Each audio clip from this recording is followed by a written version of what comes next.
diversity means just realizing that each of us is a unique human being.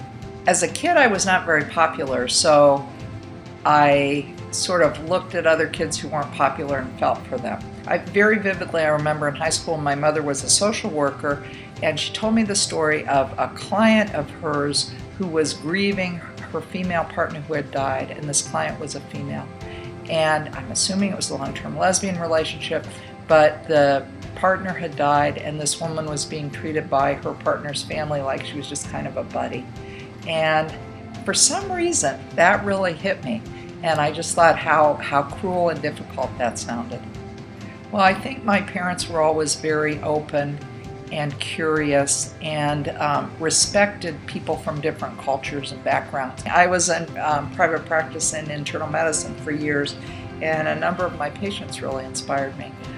One thing, when you're a doctor, you get to ask them all sorts of questions about their lives, and I realized that most everybody has had a lot of pain and been through a lot in their life. And it's kind of amazing what people go through, no matter what their background. And that just made me appreciate people more. I think I'm most proud of the personal connections that people have made because of our organization that sends volunteers to Israel to teach Arab Israelis English and brings young Arab Israelis here to stay with families and study here for a couple of weeks in Dayton.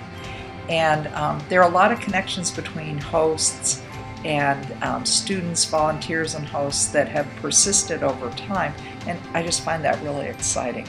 I think to look at other people as real people, as people who are struggling, people who have their own dreams and troubles and families and backgrounds, and just treat people as individuals. I think its impact on the community is to help bring people together who might not otherwise come together. And I think it's probably most important to bring people together when they're young people, because then they're maybe more malleable and more accepting, and they can remember later on that other people are valuable too.